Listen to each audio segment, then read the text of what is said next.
Morning. So today I want to continue.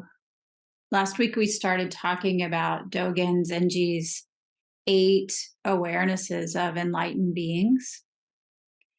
And today we'll be talking about the second.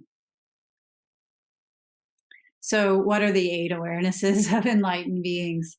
Dogen was the founder of Soto Zen, born in the year 1200. And his last talk that he gave was on the Buddha's last words to the Buddha's disciples. So the Buddha's last talk that he gave was also on the 8 awarenesses of enlightened beings. And it just so happens that that was Dogen's last talk as well. So I don't know if that was on purpose or by accident, but great fun to be somewhere in the middle. Like I've shared with all of you many times, my teacher has this joke that he really likes. To him, it's a joke. Something happens and you're like, whoa, what happened? That's really interesting. He'll say, was it by design or was it by chance? By design, by chance. And then he just laughs. Ha ha ha. So, do we really have to decide? And can we ever possibly know? So, did Dogen give this last talk mirroring the Buddha's last talk on purpose or by chance? Regardless, we have it for ourselves. So, last week, I started off by talking about having few desires. That's the first one. Let me just back up a little bit.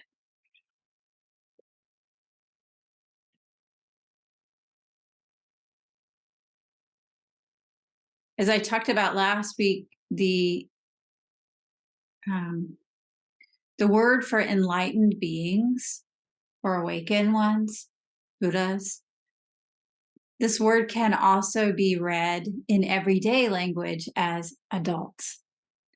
So in many ways, we can ask ourselves, what is the process of becoming true adults? Not just physical adults, but really spiritual adults. So spiritually waking up is becoming an adult in a spiritual sense. So awakened beings could also be called adults. It makes it feel a little more simple. It is not something we have to get. It's something that we're already working in that direction. All we have to do is grow up. And to grow up, we have all that we need. We have the teachings. We have the support of the community. We have teachers. We just have to do it. And give ourselves some space to grow up. We don't just grow up instantly. We have to learn all kind of stuff. We have to go through difficult times. We have to learn from those times. We have to study. We have to, all of this is growing up. So spiritually growing up, awakening, has some of the same components. It doesn't have to be something that we worry about getting. It's already here. When we're born as children, there's a chance that children can die early. But basically, if a child is okay and safe, we know that child will grow up. It's just going to happen. We don't really think about it so much. You don't say, is this child going to be a baby forever? You might want that, especially when your own babies or grandchildren are so like cute and squishy and, nice to hold. But it's not possible. They will inevitably grow up. So we can trust that for ourselves too.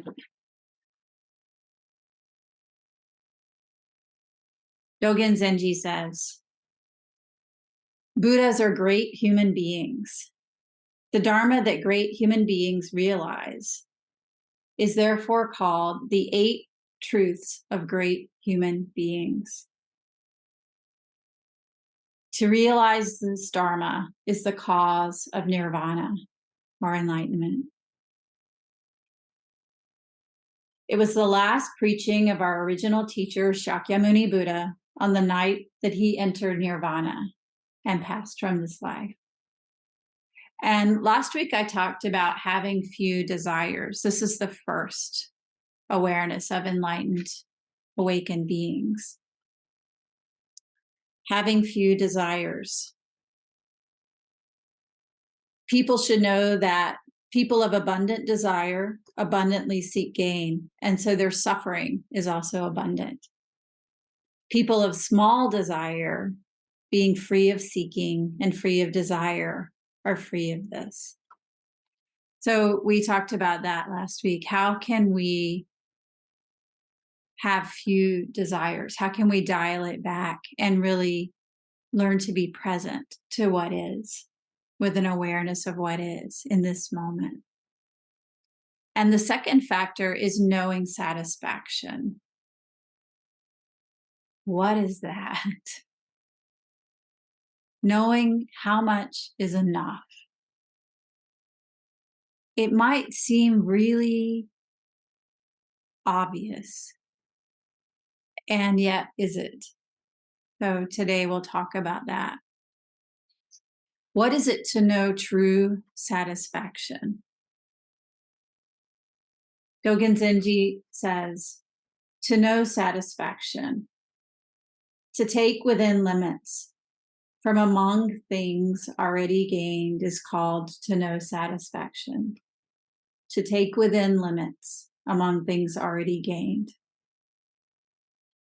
The Buddha said, if you desire to get rid of all kinds of suffering, you should reflect on knowing satisfaction. The practice of knowing satisfaction is the very place of abundance, joy, and peace. People who know satisfaction, even when lying on the ground, are still comfortable and joyful. Those who do not know satisfaction, even when living in a heavenly palace, are still not suited. Those who do not know satisfaction, even if rich, are poor. And people who know satisfaction, even if poor, are rich. Those who do not know satisfaction are constantly led by the 5 desires. They are pitied by those who know satisfaction. This is called to know satisfaction. So very simple and so elusive at the same time. What is it to know abundant joy and peace? My teacher talks about knowing satisfaction quite a bit as another way of understanding enlightenment. Oh, to truly, deeply be satisfied is to be enlightened. When everything is okay, whether it's okay or not. When we're truly present to what is in this moment, whatever we have, we can work with that. We can be here. When we're constantly thinking about something better, something worse, comparing ourselves to others, wanting this, not wanting that, then we can never be satisfied. And this eternal never satisfaction, this constant feeling, this is suffering. This is another way of expressing suffering, is a lack of satisfaction. So today when we practice loving kindness practice, we talked about, or we use the phrase, may I be truly happy. What is it to be truly happy? Really, to our core. This is to know satisfaction.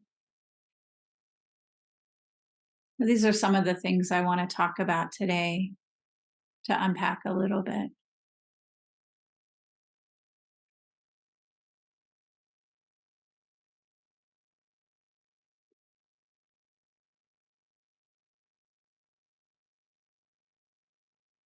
There's another translation I brought. It's quite similar, to be honest, but I'll use it anyway. The second awakening is to know how much is enough. This is my main question to you today. How much is enough? How do we figure that out? Think of your life, you know? Can you find a time where you just felt like, things are good, just like this? You know, for me, during some of the height of the pandemic, I became really, really, really, really busy. And I remember thinking, I just want to have a boring life. I just want to wake up in the morning, do zazen, do service, do zazen again, and continue my life. I don't want extra. I don't want to go here or there, give a talk, have to travel, have to go to the hospital. I just want to have a boring life. And now I have this kind of a boring life. I feel really pleased. But is it really boring?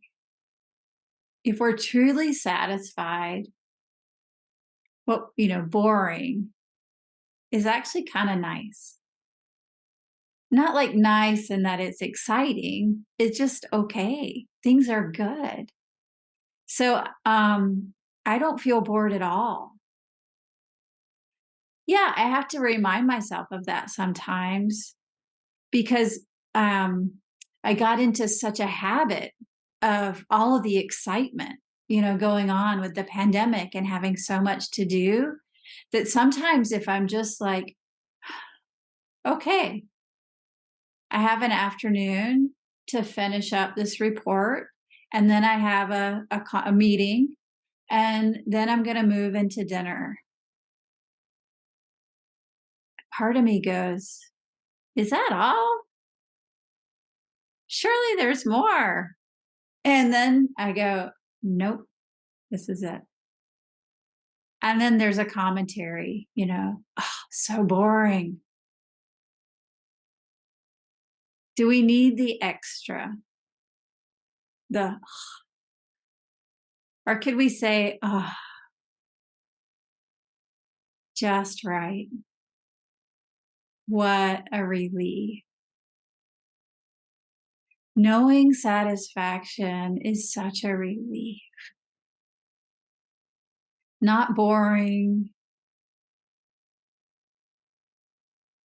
not overly excited, not nothing, not something, just okay. Just that satisfaction of, there's a poem that I like in which Jane Hirschfield talks about a life and sort of the reflections at the end of a life. The feeling that a baker has when the bread is completely done, that just right. This is satisfaction, and we can cultivate it in everything that we do, including the times where we're busier, including the times where we want to be busier. Sometimes when we're bored, we need more to do. Maybe we're out of work, or maybe we really are trying to figure out our life.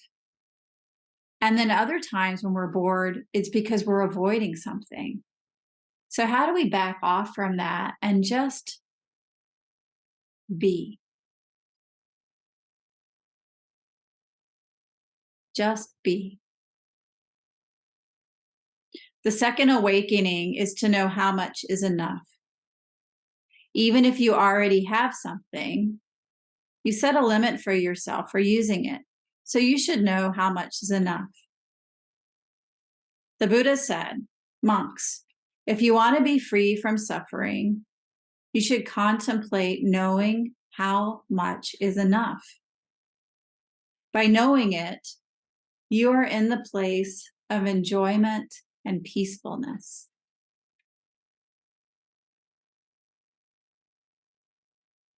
Isn't that what we're all wanting, looking for? I don't know what you're doing here. When we first sit down for Zazen, we kind of know what brings us here. Maybe it's different story for everybody, but underneath the story is that of suffering, that of not being satisfied. Maybe the suffering is really great and great meaning big.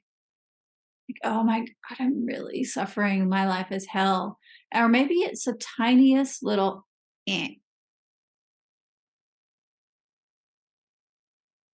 Well, given so, how do we learn to really ease into the practice, to sit down and to let it go?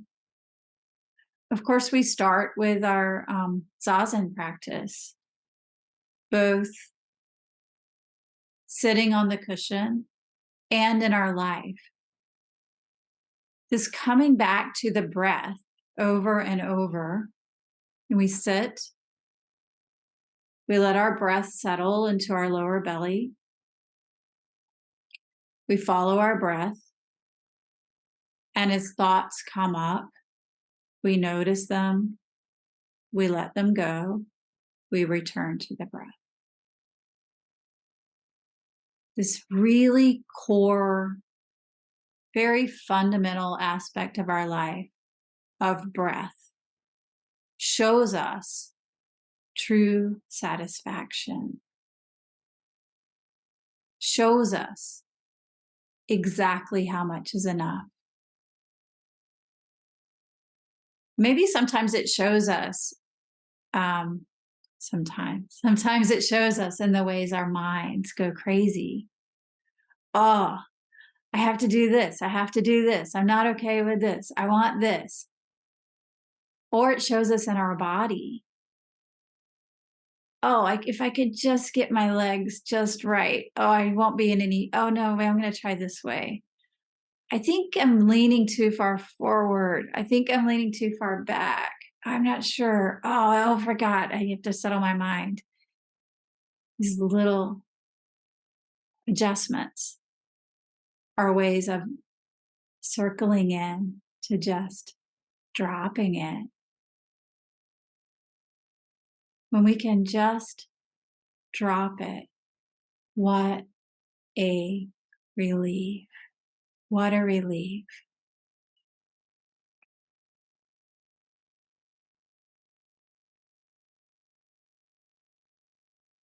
Enjoyment and peacefulness.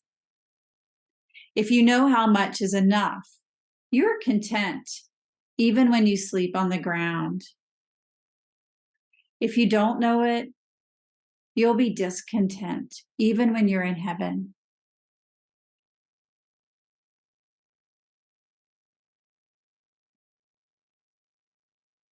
I think of this sometimes. Living in the monastery, we have very little stuff.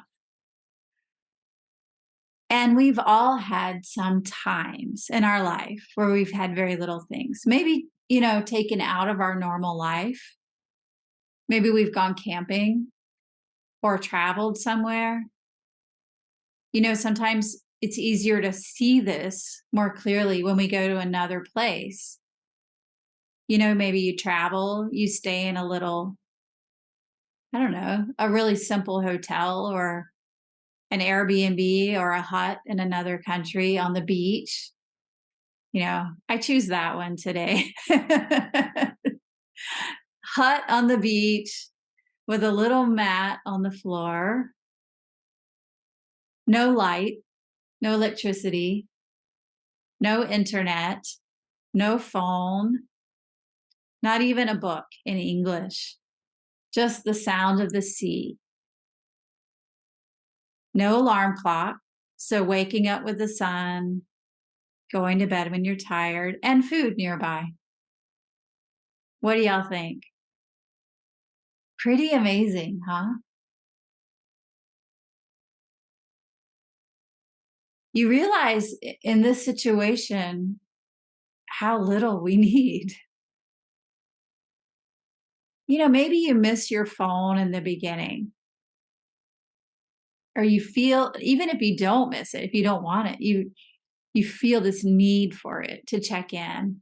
Or maybe you think, oh, I wish there was a book here I could read. And then after some time being forced to just sit and look at the ocean, you're like, even if there is a book, you notice you haven't opened it. And then you feel your hand reaching for your phone less and less. And maybe you go for some food. And initially you think, oh, I want the best dinner possible. I'm by the ocean. I don't know, y'all, maybe you want a fish or some fruit. I want the most delicious fish possible. And then you go there, and what the restaurant has are some noodles. And you're like, okay. It's the most delicious noodles I've ever had in my whole life. It just sort of melts away. How many have experienced this? What about camping? We do it when we camp. I remember one time in particular for me, my husband and I were on a camping trip. We were in the Olympic National Park, which I love. It's a really beautiful place, and it's full of bears. And I really like bears. And on this particular trip, it's in an area of the country where it rains a lot. But this particular trip, it had rained every single day. And we were on our 8th day of rain, and often really heavy rain. Rain, rain, rain, rain, rain. And it was chilly. It was September, so it was getting pretty cold by that time. And by this time, we were not dry anymore. Our bodies were wet. We had rain gear, but if it rains on you every day, all day long for 8 days, you start to get really soggy. They were pretty soggy, and yet in this beautiful place. And this day, it was my birthday. And we got to the campsite, and we were cold. And even it was a place you can't make a fire, like a campfire to warm up, because it's a national park. So kind of cold. And as we got into the campsite, we discovered a troop of chanterelles, which are the most delicious mushrooms on the planet. They're really good, and they're easy to identify. And we picked them. And like I said, we're on the 8th day. So we didn't have that much food left. And what we had were some dehydrated mashed potatoes. So we cut up the chanterelles really small with the camping knife, put them into the mashed potatoes, added the hot water. Best meal of my life. Best meal. I still think about it today. Some dried instant mashed potatoes. Why do we need to pay $300 for a fancy meal in Manhattan? All we need are some dried instant mashed potatoes and the right circumstances. And we can know the joy of a warm meal in our mouth.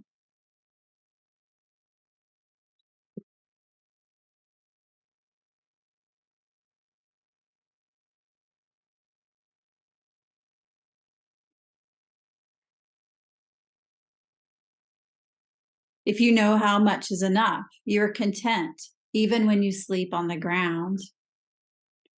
If you don't know it, you're discontent, even when you're in heaven. So let's talk about discontent for a few minutes. You know, they've done studies on this. I'm really interested in this sometimes, so I follow them. One of the studies is about happiness and satisfaction. And they found that people, even people living in very simple circumstances, I guess what we would call poverty, but really they have what they need. So I'm not talking about people who lack food and water and a dry place to sleep, but people who live in a very simple lifestyle. The happiness level is quite high. And our happiness actually diminishes the more stuff we get. The more rich we are, the more we feel we need. We've all been through this too. How many of you have done this? You know, like you get something and you're like, finally, I have a bigger house. Finally, I got that car that I want. And then you sort of like want a little more. You know, oh, that one's nice. I like that car, but I really wish I'd gotten a blue one. Or, you know, I like this house, but God, you know, the yard is so ugly. I need to work on the yard, you know? Then we start to move away from whatever it is we thought was going to make us happy. We get further and further away. So like I said, they've done studies on this and they found that your happiness actually diminishes the more stuff you get. Isn't that ironic? We spend our life craving stuff, and then when we get it, it makes us less happy. But the thing about communities that live a very simple lifestyle, that have a high level of happiness, that can change. And when that changes is when they learn about all the stuff that other people have. So as long as people live among people who are just like them, you know, everyone kind of pretty much in the same situation, people feel really satisfied with life. But then say somebody moves into your neighborhood and builds a really fancy house, has a fancy car, and you're just like, oh, look over there. That looks really interesting. Or, you know, maybe they're looking on Facebook or Instagram and see someone else's lifestyle. Or, you know, maybe you like your job and you think, oh, my job is really good. And then you see that your friend gets a job that looks a little better than yours. It's when we start comparing that we start suffering. I'll say, when we start comparing, then we amplify our suffering. So we can be content sleeping on the ground with very few material possessions. And even the chances are higher of having satisfaction when we live a simple lifestyle. And then we can be quite discontent when we're very wealthy. And I'm not saying everybody who's wealthy is discontent, but I'm saying that the chances increase the more stuff we get. If you don't know satisfaction, you're discontent, even when in heaven. You can feel rich, even when you're poor, and you can feel poor, even when you have wealth. You may be constantly compelled by the five sense desires and pitied by those who know how much is enough. This is called to know how much is enough.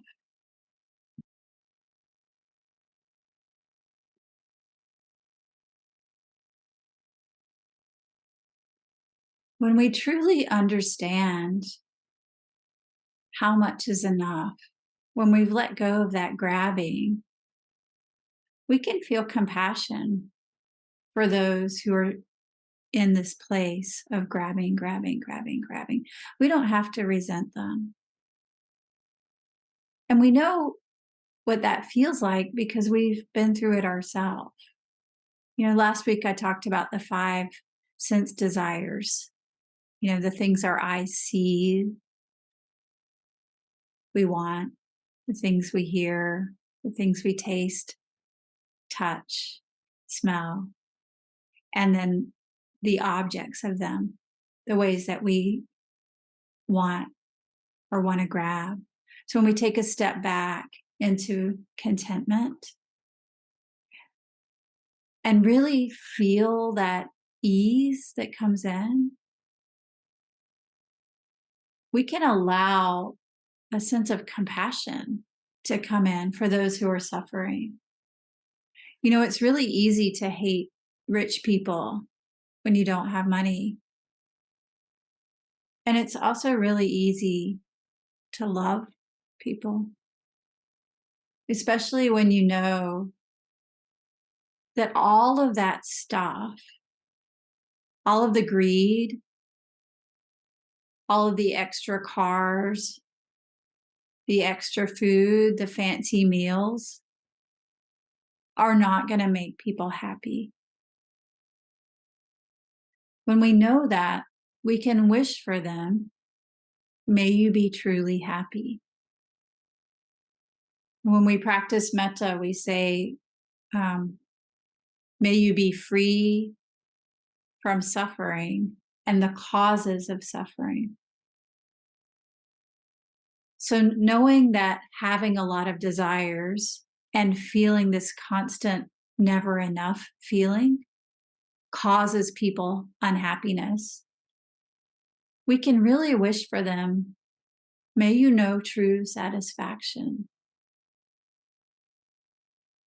We don't have to, detail what that looks like. We can wish the satisfaction, knowing that the satisfaction comes from understanding how much is enough.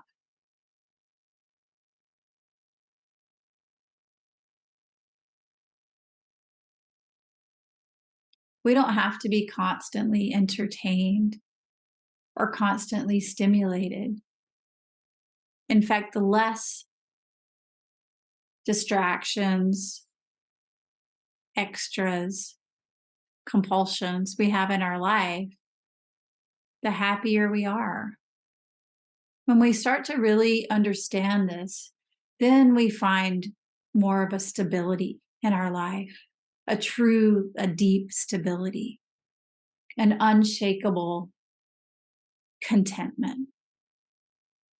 I don't need all this stuff. We can settle very naturally into our lives.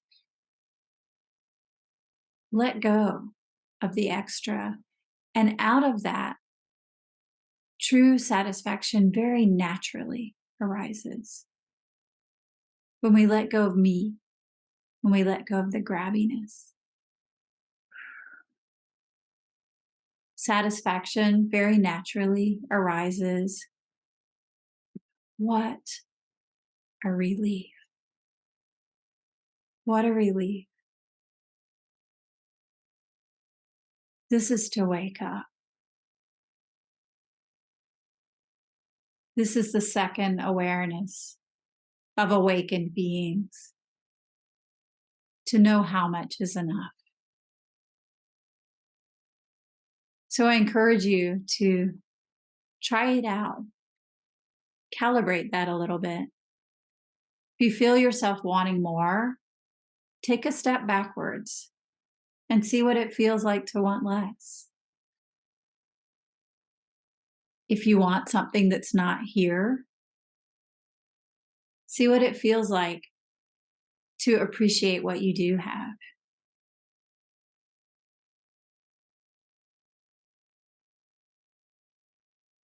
Don't lose sight of the absolute beauty and uniqueness of this life right now. Everything that we need is right here. Thank you.